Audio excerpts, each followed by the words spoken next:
Now, things are getting a little hectic for me. I'm on my third week now, and we're heading home in a few days. Things are really crazy. Both my mom is in the hospital, my father's in the hospital. So this video is going to be a little eclectic, probably. Lots of cuts all over the place, but I will get to the review, I promise. And I'll also talk about little things too, included with the review of the car and what I think of the car, my impressions of the car, and things like that. Okay? Bear with me, guys. See you soon.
I am currently I don't know if you call it downtown, but we're in Paulsbo, Washington, and I am trying out the 2017 Chevy Bolt.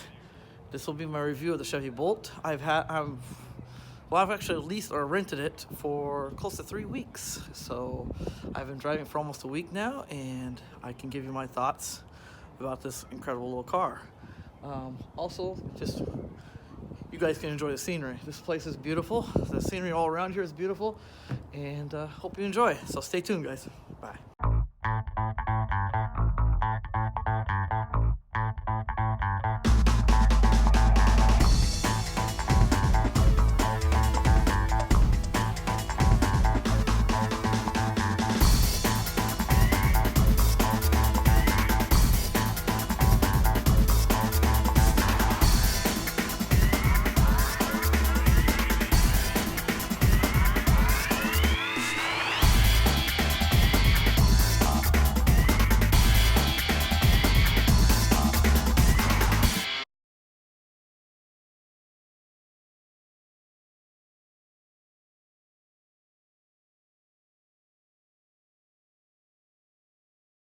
Okay, guys, how you doing? Yeah, I've been really busy going between hospitals for my parents' sake. Just got done visiting my father, and it looks like he might be sick as well as sick. He's dying from some kind of rare blood cancer, but now he looks like he has we don't know yet, he just started showing signs of either cold or flu, we don't know yet. The place he's staying at, the most they'll give you is Tylenol. It's crazy. So I really feel bad for him. And I don't want to get sick on the airplane, or before the airplane ride, because we're leaving just a few days. So I look like this. I'm just being kind of goofy right now for you guys. So I'm taking stuff off. So you can hear me. I can't see! Oh my gosh! Okay. So anyways, I got to see my father 3 times since I've been here. This time was definitely the longest I've seen him. And one time I got to spend over 2 hours with him before I had to get going. This car here is the 2017 Chevy Bolt with a 60 kilowatt hour battery. Summertime, it has a range that they say in 2 miles, take exit 299 beyond the left onto I-405 north toward US 26 west. Yeah, I'm not going that way, but thank you anyways. So this is a full trim. As you can tell, I'm using an Apple CarPlay right now. It's full trim level on this car. Leather seats, heated everything, all the safety features put onto it. Yeah, so it's the full, I don't know what they call it, premium package? I don't know what it's called. And I rented it from a young man in Seattle area. He rents out a Bolt and also a Model S. And the Bolt's actually more popular than the Model S. And it's not because of price, because the Model S, he rents out his Model S for pretty cheap. I think it's like $60 a day, and if you rent it out for more than like a certain amount of consecutive days, you get a little bit more of a discount on top of that. So it's a very inexpensive car to rent anyways. But this car for Seattle and stuff, it's just a lot more practical. The Model S is a big car, it's wide, it's long, and this thing's short and narrow. So it's really great for maneuvering around the streets of Seattle and things like that. It's really great. So it's definitely a more popular car. And so yeah, if you want to rent from him, you have to get the Turo app. Get Turo, and you'll find this and also the Model S if you type in on Turo SeaTac, Seattle Tacoma Airport location, and his cars will show up. And his name is Zale. I think it's Zale. I'm in Portland now. Traffic's pretty bad. The computer's been trying to bypass the traffic, but the traffic's not any better on the 405 either, so I don't have a good route either way. It's just bridge traffic. But once I get off of this bridge, it'll be better. Anyway, so I'm in Portland now. I charge it to about 95, 98%, I think. No way to really know. This car does not have any kind of a percentage meter on it, really. So I don't know exactly what I charged it, but it wasn't a complete full charge when I left my house in the Seattle area. Traveled about 200 miles, almost even. And I could have gone the whole trip, but I know of a good location just before Portland for charging on a quick charger. And so I did. I charged up there. And the car, it was pouring down rain this morning. Wasn't too cold. We were about 40 degrees centigrade. So the temperature wasn't too bad. But it was pouring down rain the whole trip. And the speed limits are 70. I was only going 60, 65 max, but the speed limits are up to 70 on I-5 between Seattle and Portland. And I got to Portland about 3.5 hours, maybe a little over. And yeah, it did fine. The car said I could have gone, I think the range was 230 miles. And in this kind of weather where I have to keep using the defroster because it's raining and it's kind of cold, I thought that was pretty good for winter range on this car. And it's been holding steady. This is my 3rd trip over here to Portland, and some of the other times I came was even colder. Maybe not rain, but a lot colder. And it's still about the same range. So the battery is being consistent thanks to the BMS system in it. So I'm getting pretty decent range on this little bad boy here, and I really love it. So let's go over what I have to say about the car. This car is incredible. If this car was available in Japan, I would really have a hard time. I don't know what I would pick, the new Leaf or this car. If it was between the old Leaf and this car, of course I'm going to get this car over the old Leaf. But the new Leaf and this car, they both have pros and cons, kind of.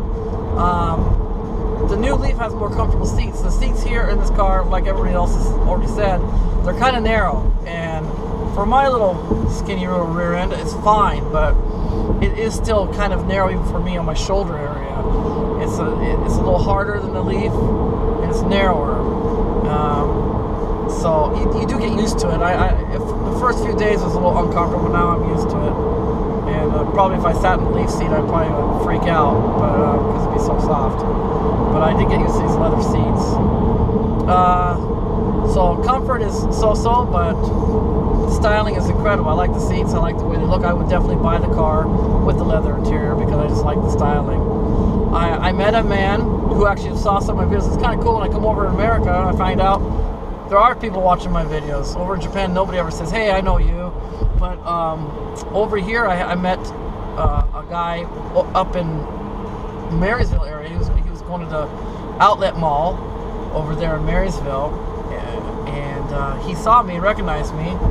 And the funny thing is he's from Portland, and that was kind of funny because I met another guy that watches my channel. He's from Portland as well, and I met up with him over in Portland. But this guy saw me at the outlet mall, and we were both waiting to use the charger, and he says, "Oh, I've seen your videos," and that was kind of cool. That's kind of cool. I don't think he liked my video. The first guy that I met at the outlet mall, he said he saw my videos, but I don't think he was the biggest fan of my videos, to be honest. But hey, he watched my video, and he was a nice guy. He had a lot of information, gave me a lot of good information, because he owns the Bolt himself. And so he was giving me all this information about owning a Bolt and things like that. And so that was kind of cool. He had a pretty much the same model, I think one step down, because he had the cloth seats and he was missing some other features that this car had. But basically the same car. He had all the safety package. He did pay for the options of all the safety features of the car. And yeah, so I talked to him, met him, talked to him for a while we were waiting to use the charger. And then I came over here to Portland and I met Chaz Smith. And actually I brought my he gave me a basket, a gift basket. And it's really cool. And his wife and him put it together, and it's got the coolest things. And it's in the back of the car. I will show it to you guys later. That was really cool of him to do that. And I really want to say, if I hope you're watching, Chaz, thank you so much. That was a lot. That was awesome. And my wife loves the basket too. We love all the gifts we got. And I had a blast with you. I wish we could have seen each other one more time, but yeah, you know, it just didn't work out. But yeah, I do. I had a great time, and you'll get my package before this video comes out. You'll have it. I owe him a present. I brought a present for him, and I left it at my house in Everett because I was I'm just kind of exhausted. Like today, I only got 2 hours of sleep, and I'm just exhausted and wiped out. So I ran into him. We met up in Portland, and that was cool. That was a lot of fun to meet somebody that watches my channel and enjoys it. He enjoys my channel, I think, versus the other guy. And it was a lot of fun talking to him. He's got a lot of good information too, because he lives over here. He was just really giving me lots of good stuff to know, and a lot of help. And I had a blast. And I hope I can see him again sometime. He's a cool dude. And so yeah, so I met two other people, two other Bolt owners, and I've been using this for 3 weeks. And yeah, I really do like it. It would be a tough call between this car and my Leaf. I mean, the new Leaf. And yeah, but there are some things that kind of bother me. The narrower seats and the hardness of them. This thing is a terrible location. The armrest is ridiculous. I don't know what that's for. You feel like your arm is like just right up there. It's just not a very convenient location. We're constantly bumping because it's a narrow car. What was some of the other negatives I was talking about? I had not a whole bunch, but I had a few I wanted to talk about. Trunk space is pretty much non-existent in this car. It's got a little bit. It's a 2-tier as well, but it could be better. It was like the Leaf. I feel like it's too large, but this one's too small. So a happy medium would have been better. The legroom's ridiculous on this car, though. It does have really good legroom. Better than my current Leaf. My current Leaf does not have the legroom this car has, actually. Probably because it's American made. It's made for American legs. It's got a lot of legroom in the front.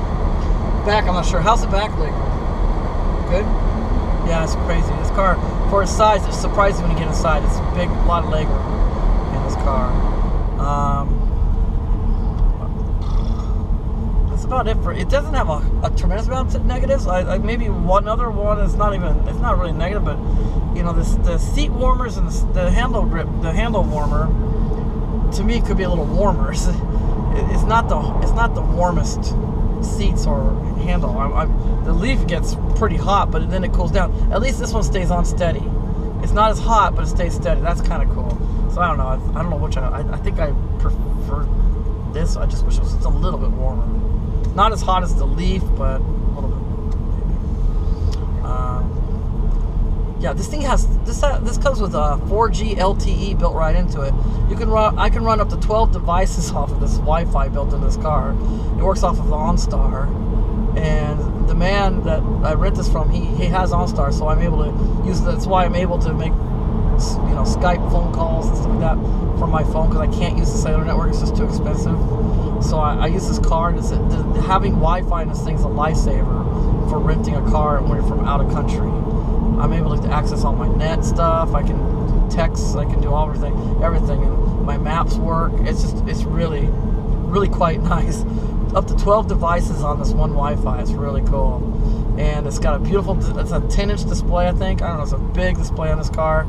I like that a lot. My wife likes that a lot, and this is what's making it hard for her to decide which car she would like. If she had the option between this and the new Leaf, she doesn't know what she'd go for, because this doesn't have all the features the new Leaf has. Like the Pro Pilot parking, the Pro Pilot driving, and it also has, the Leaf has a better safety shield system than this car has.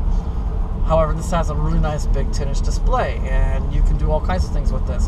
It doesn't have a TV tuner built into it, but it's got satellite radio. You got your Apple CarPlay. It's pretty impressive. Navigation system. I like it a lot. The handling on this car is pretty good. The grip on the tires is not very good. It's got a low resistance tire, so it's not the best for. Yeah, it's not the best for grip. Even on dry pavement, if you have this thing in sport mode and you just give it a little bit of axle, it just burns out. It's just crazy. So the tires could be a little bit grippier. The ride's a little hard. I was a little shocked about that. Another thing is, though, the streets are different over here than they are in Japan. It's kind of hard for me to evaluate these things, because, to be honest, our streets are a little bit smoother than the streets over here. This thing over here, I just feel everything. Like right now, we're on kind of a rougher pavement, and you can feel it. With those low-profile tires on the, it has the custom wheels, so not custom, but the alloy wheels that come with the higher trim. It has a lower-profile tire, so it gives it a harder ride. Plus, the suspension's kind of a hard ride, so you do feel it. However, that you also get better handling with it that way. It really, well, at least it feels like it. It has a really good turn radius. I can do U-turns in this thing way better than I can in a Leaf. This thing has a really good tight turn radius, and I appreciate that. I do like that a lot. Quietness, except for the road noise from those tires, it's pretty quiet. It's pretty good. It's got the air conditioning heating works the same as the Leaf. It's got a heat pump on it. So that's cool. I just wish I wish I had more control over certain things. One thing is your drive modes. You have just drive, and then you have the one pedal mode, and you have sport mode, and that's about it. You don't have you can't really choose the level of regenerative braking you want. Not really. There's a button here on the left-hand side of the steering wheel. If you push that, it really steps up the regenerative braking, really high power. But there's no in between, and so when you use this, you just get really pulled. It's full regenerative braking. It really pulls you forward, and you can. When I use this, I never stop right.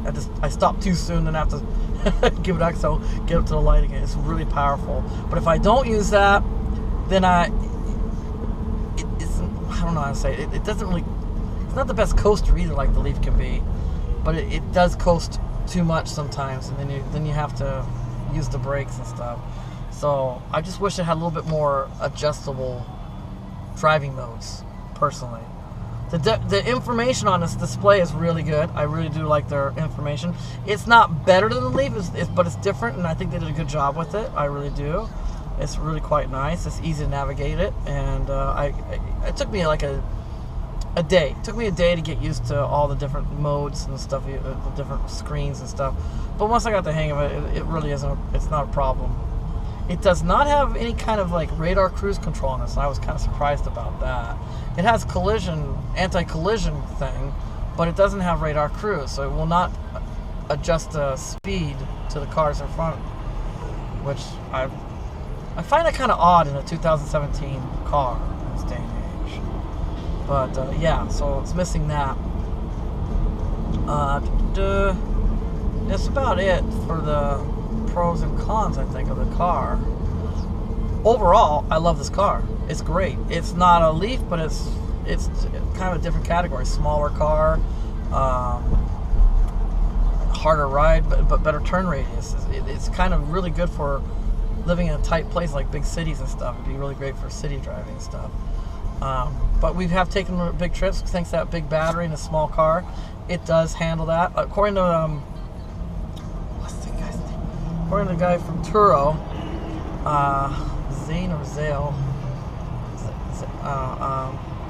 Anyways, he told me in the summertime you can get like 300 miles almost if you drive this thing right. I'm not doing good. I'm looking at my energy, and this thing is not liking all the. Like I said, this is my third trip to Portland and back, so it's really not liking my my driving habits. It says my driving technique is only 0.5. My terrain is minus 0.2. Climate settings is minus 4.1 out of 5. And outside temperature is minus 4.3 out of 5. So I got a total score of minus 8.1. And even at that, I'm getting 230 miles in the wintertime, which is really impressive. I think, if I was doing more city driving, it would definitely the numbers would go up. Nothing but highway driving, so not much regenerative braking going on. So that's why I have such a low technique score. When I was first driving around, I didn't go to Portland yet.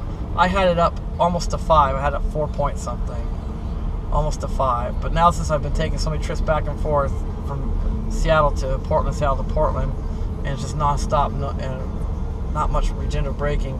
Yeah, it's gone down quite a bit. Not looking too good. I don't know what my buddy from Turo's going to think of that, but I don't know. We'll see. Yeah. So it doesn't. You get a lot more information with the Leaf. You don't know battery temperature on this car, but I guess you really don't need to because you have the BMS system on here, and you don't know the battery percentage, and you do know your miles per kilowatt hour. I'm averaging 3.6 miles per kilowatt hour right now in this bad traffic on this highway. You do know that much. It tells you how many kilowatts you're using at the current time. Like right now, as I'm slowly accelerating, it's up to 8 kilowatts of energy I'm using. When it's at a standstill, I'm using 1 kilowatt, which is kind of surprising because the Leaf, I know I'm only using like 500 watts when it's just sitting at a light or something. But this car says I'm using a kilowatt. Maybe it just can't go below the 1. Maybe the display can't handle like 0.5. Maybe it doesn't say that. I don't know. Oh, it just did. So I was wrong there. It did just go 0.5 for a split second. But usually when I'm sitting on a light, it says 1 kilowatt. And I don't know why, because I've never got the air conditioning on, hardly. I don't use interior lights that much. It could be just this big display here. I don't know.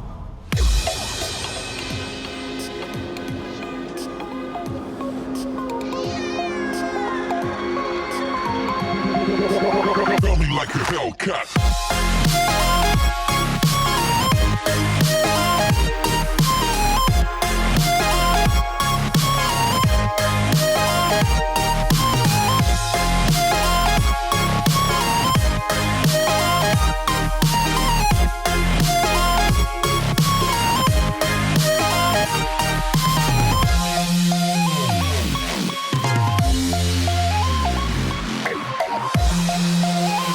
Hellcat.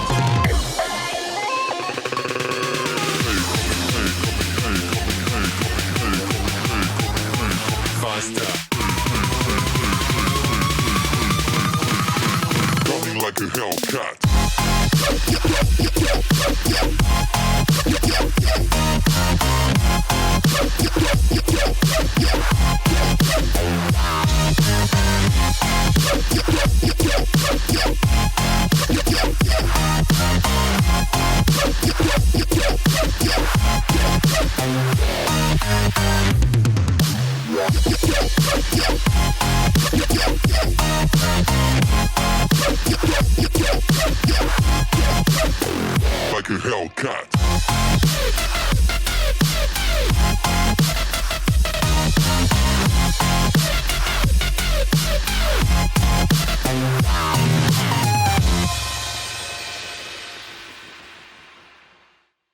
Okay, as you can see, it's much darker now. The battery went dead and I had to charge up anyways. So overall, I want to say that this car, I like it a lot. It's a really nice car. I don't have any problems with the car. I don't have problems with the seats really. I don't have a problem with the small trunk really.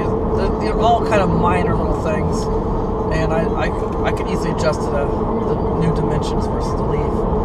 One thing I do have a problem with, and I think it's more for over here than maybe where I'm from, is the infrastructure. This car is great, but boy, charging it is a real pain in the butt, especially for somebody like me that's from out of country. I don't have any of those membership cards. There's like 3 or 4 out there, it seems like, I don't know. Or at least 2 for sure. And the stations that I can use are called EV Goes over here in the Northwest. They're expensive. $5.95 just to hook up, just to plug in, and then they charge me sometimes by the kilowatt, and sometimes by the or kilowatt hour, and sometimes by the minute, depending on the machine. But it always works out to like $18 if I want to charge up to 80%, 17, 18 bucks from a low charge. That's terrible. That just totally kind of ruins the purpose in a way for me. Because I want an electric car for low cost. And in Japan, I pay $15 for my Leaf. I think Leaf was 15? No, the van is 15. I pay $15 a month for my van, and that gives me all the chargers I want on pretty much every charger out there. Well, at least for all the Nissan chargers out there. And then for $20 a month, I have 30. I'm sorry, for $30 a month, but it's 20 on the Leaf. Right now, I'm paying 30 on my current Leaf. I pay $30 a month, and that gives me access to pretty much any charger in Japan, all over. Not just Nissan dealership chargers, but chargers at malls and rest stops and everywhere. And that's just one flat rate I pay. And this car takes forever to charge. Just to 80% took me about an hour. From 20% to 80% on what they call the quick charger over here. It's really it's what we would call a medium grade. By Japanese standards, it would be a medium grade. It's about 24 kilowatts. But it took an hour to charge this big battery up. That's the problem I have with this car. Problem with any large battery car is the cost, the lack of chargers available. There's like, from between Washington and Oregon, even for people that have membership cards and stuff like that, not a lot of quick chargers. A lot of slow chargers, a lot of L2 chargers, but L3 chargers, very few. And that's going to be a big problem for traveling for a lot of people. I lost a lot of my day just charging. I spent, when I got over here, before I got to Portland, I charged up, so I had plenty of juice to drive around Portland, do stuff around Portland. That took well over an hour. That was like over $18. And then I charged up again, going this direction. Took about an hour, another $18, $20. So kind of expensive. I lost 2 hours out of my day just charging up this puppy. I'm not used to that. 80% of my cars, because of such small batteries, I charge them up in about, even in wintertime, no more than 30 minutes to charge it up. And yeah, I mean, granted, I'd be charging more often, sure, but I don't know. The infrastructure's weak over here, very weak. Needs to be improved a lot. I do like this car, but the infrastructure needs to be improved. Guys, I'm sorry. I am so tired today. I'm running on 2 hours of sleep. Please don't give me too much bad time about my puppy. It's also, I did fatten up. My face is a lot fatter since I got here. I've been porking on the junk foods, Taco Bells and all that stuff, McDonald's and everything. So Dick's Drive-In. I have totally gained some weight since I've been over here, but I'll work on losing that when I get back to Japan. I don't get to come over here very often.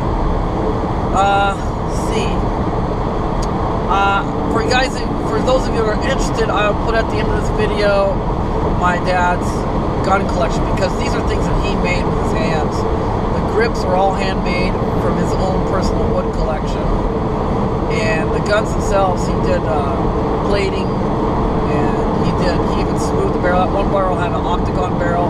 He smoothed it out to a round barrel. So it's pretty amazing the work he's done on these guns. And I don't know how you guys feel about these. Are black powders. These are antiques, or replicas of antiques. And I have one real antique, in 1884, 4440. They called it the Peacemaker. And that's a really interesting gun. That's from the Wild West. That's from the Old West days. That was the gun that, you see a lot in the movies, like, Young Guns and stuff. That was the gun they always used in those kind of movies. Tombstone. It was a quick draw. It was the Peacemaker. And so I'll show you some video of that.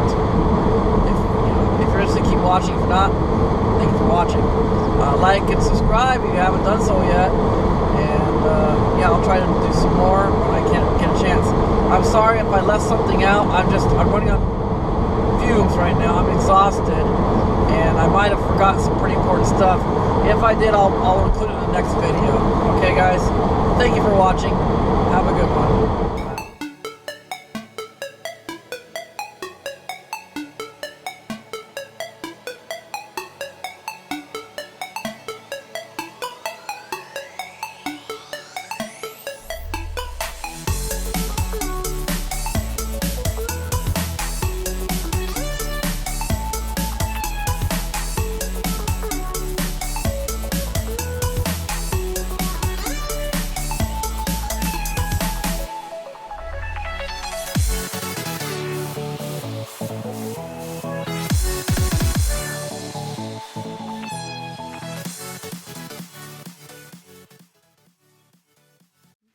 Okay guys, welcome back. I've been going through all the stuff I got out of my father's safe in a storage unit, and I got a lot to deal with here. Most of these are replica kits from the old black powder days. Some of them are modern, and one of them is very old, original. My father, lucky for me, kept excellent notes, because this is going back to 1982, and I was only 11 years old. I wasn't paying attention very much back then. So I have good records of everything he bought. Everything he bought, have excellent records of. And even the condition, even what, if he did any modifications or anything like that, he's got excellent records in here. Even history to the gun that's really old, he has some history to it even. I also have one very modern gun. So let's see, let's start off with, let's go in here and start off, guys. I'll show you something pretty interesting. So his very first one was a Colt revolver. I believe it's this one. I think this is his very first one he got, possibly. I could be wrong. Let me check the serial number. He's changed these since I saw him. Let's see, that's not right. 6473. 6473. This one. Yeah, bingo. This is the very first one he bought in 1982 when I was just 11 years old. I remember this. He blued it. It was the most beautiful blue, and I can see he's antiqued it. He's changed it a bit, but it still has a really nice tight fit on the cylinder. It's really gorgeous. If you can see the grips really well and all the brass, he did it all himself. The grips he made himself. These are beautiful. Sometimes he made grips from raw wood even. He didn't use the grips that came in the kits. Usually he didn't use the wood that came in the kits. He had much nicer wood. He'd make his grips himself for his hands, but it still has a good feel to me. That was his very first one in 82. And this is a what is it? What caliber is this? 44. This is a 44 caliber with a fairly long barrel, as you can see. Definitely not a quick draw model. And this was called the Colt Army, 1860 Army. She was pretty accurate according to him. That's good. I remember finding this. I wasn't aware when we were finding these things. I was just having fun when we were using these things when I was a kid. I wasn't aware he was keeping detailed notes of everything, like how they fired, how high they were at 25 yards and so. I'll show you another one that's really cool. This one's really cool because it's such a low serial number. And it's really beautiful. Yeah, I think this is it. This is, he bought this in 82 as well, July 3rd, 1982. This is a replica of a 36 caliber. I think this is a Navy. Yeah, it's a Navy model. 1851 Navy model. And once again, the grips are beautiful. He did all that work himself. He did the brass and got into the metal. He blued it a beautiful, this is the original bluing on it. It's a beautiful bluing job. This thing's in excellent condition. Just excellent. It's got a wonderful, the timing's perfect. It's got a wonderful mechanism. It's just beautiful. He did a great job. Because when you get these as kits, they're just so raw. The part, nothing works right.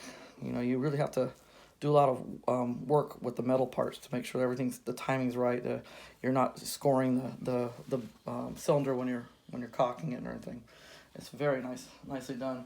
And this is a really low serial number. It's from High Standard. High Standard is the company that made these kits. And so it's number 27.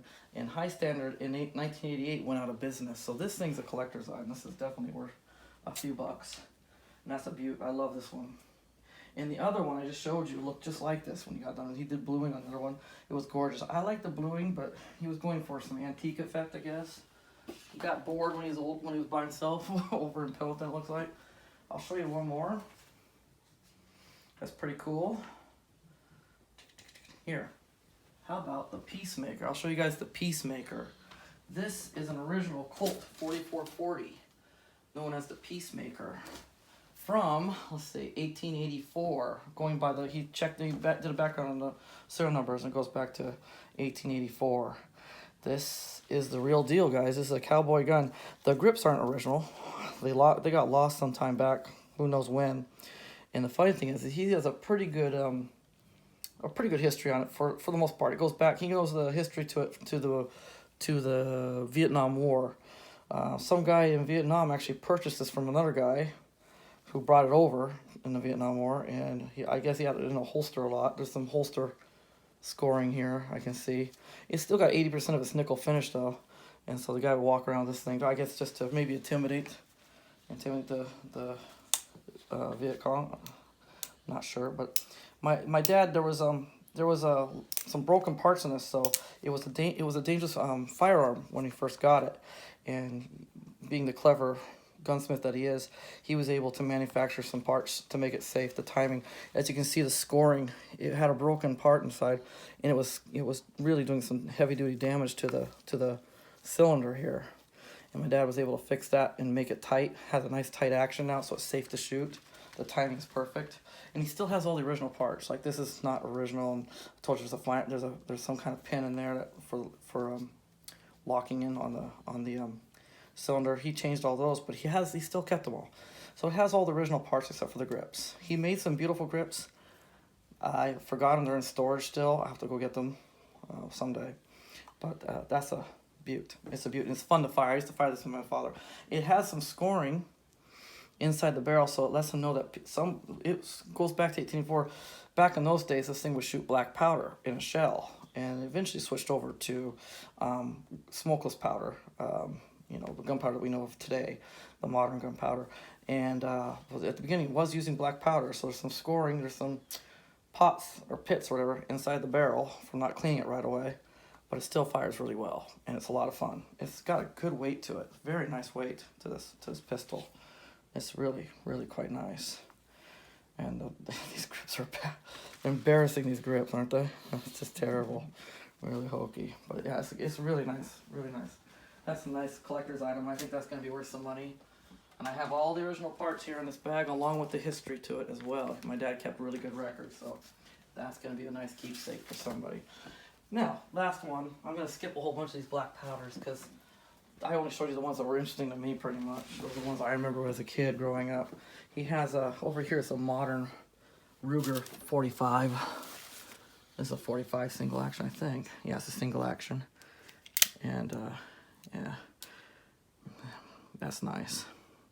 It's lightweight compared to these other guys because it's a modern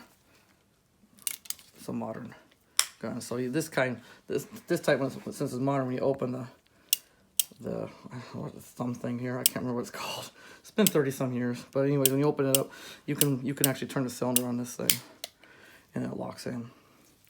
So that's one of his modern 45s. I don't have any sentimental value to this thing at all. I don't really care about this thing.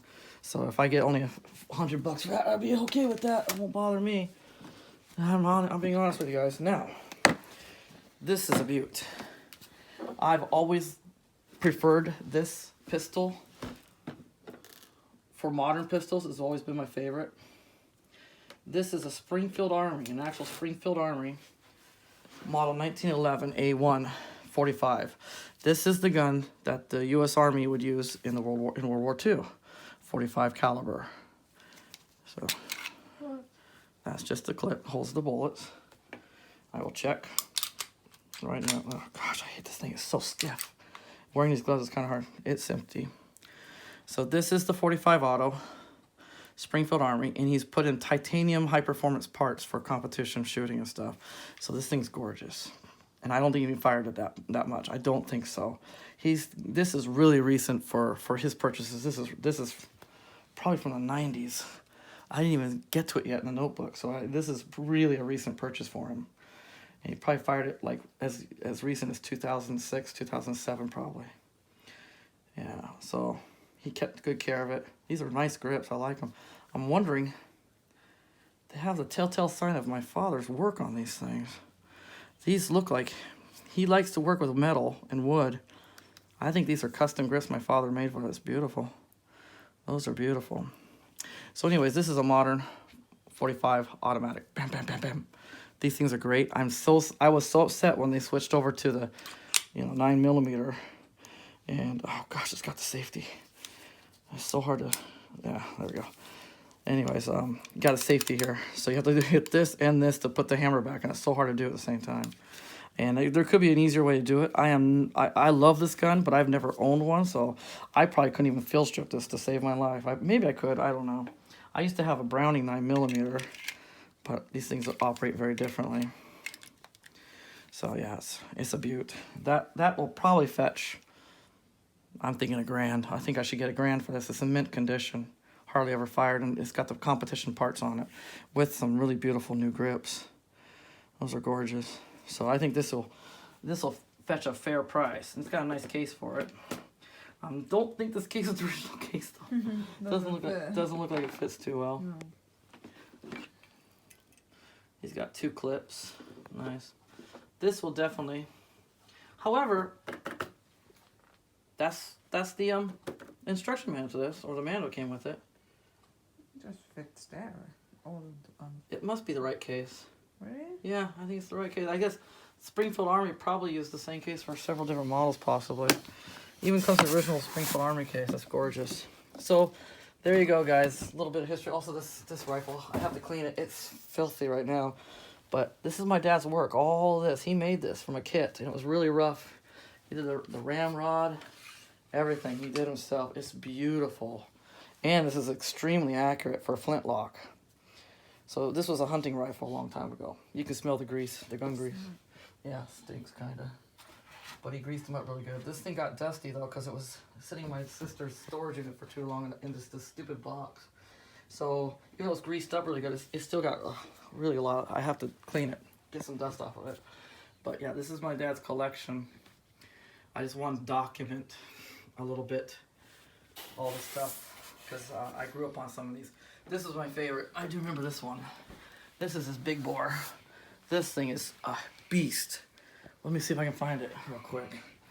This thing, you can pause it. This was always my favorite. It was hard to shoot though. This is called the Dragoon. It's huge.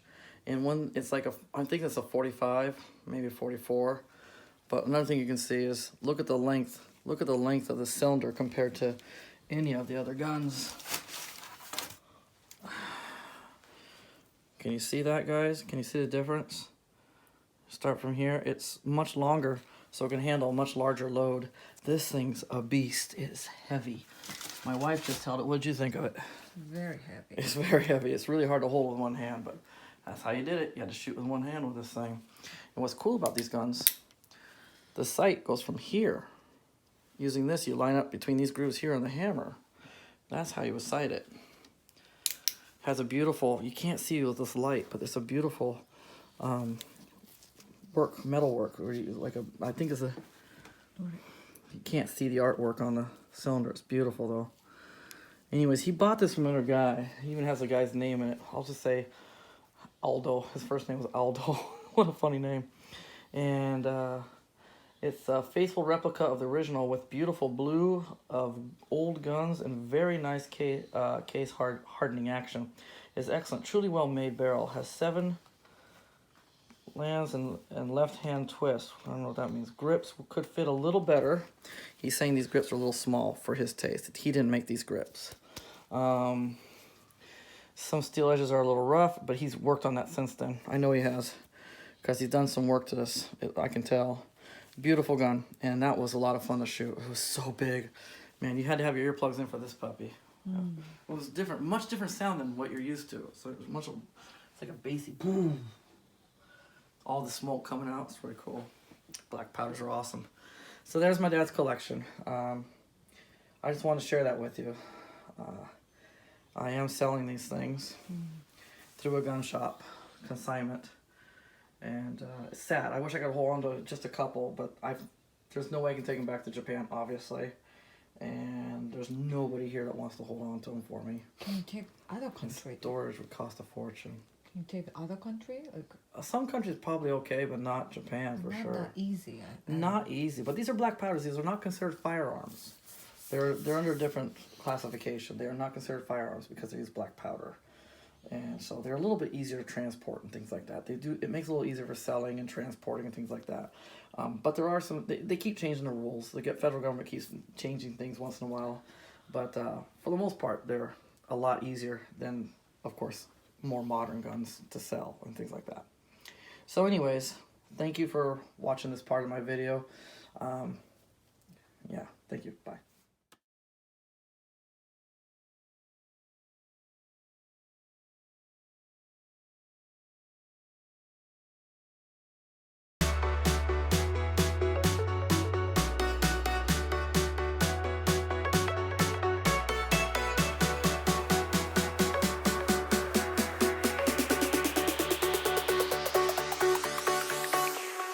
Jack it up.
Not quite, about 98% I think, 95, 98. This car doesn't tell you the percentage, so I'm just guessing, but it wasn't Keep completely... left. Shut up, car. So, let's try this again. So, I'm in Portland now. In 3.6 miles, keep left toward I-5 North and Seattle.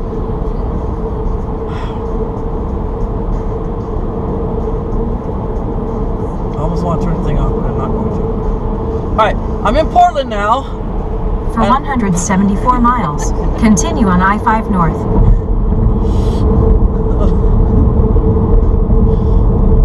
Okay, here we go. I'm in Portland now.